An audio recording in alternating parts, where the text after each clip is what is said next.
Набавката на 33 лаптоп компјутери за советниците е редовна постапка по завршување на 4-годишен мандат, но доколку некој од советниците смета дека нема потреба од електронска опрема, може слободно да ја остави на општината, а ние ќе одлучиме каде ќе ја дистрибуираме, истакна градоначалникот на Куманово Максим Димитриевски. Тој информираше дека веќе е во тек постапката за набавка на опремата, која е неопходна за да може да функционираат седниците на Советот. Секоја техничка опрема има свој рок на употреба и многу пати е многу поевтино да набавите нова опрема отколку да ја сервисирате старата или застарена опрема, бидејќи се работи за лаптопови каде што менување, сега не сум експерт од техниката, менување на една батерија сега чини поскапо отколку да се набави ново техничко средство.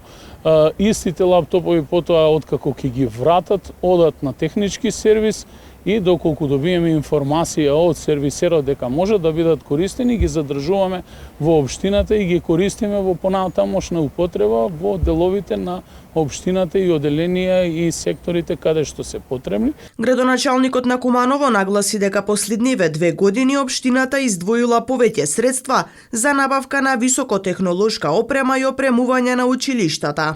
Не само што ги опремивме со електронски уреди и направи, туку и со електронски смарт табли. Можеби сме една од ретките општини во државата каде што во најголем број од училиштата поседуваме ваква опрема. Секоја донација е добре дојдена, а политички изјави не сакам да коментирам. Мислам дека поедини представници во Советот треба да одлучуваат врз база на нивните лични ставови кои што ги носат, а јас ќе ги прифаќам таквите сугестии. Дополнително сите субвенции кои што ги добиваме при потпишување на договори со мобилните оператери, се обидуваме тие средства да ги искористиме за набавка на дополнителна електронска опрема која што ја даваме или на користење на општинските служби или на дел на јавните претпријатија. Нагласи дека и во последниот случај општината целосно го опремила ковид центарот со електронска опрема.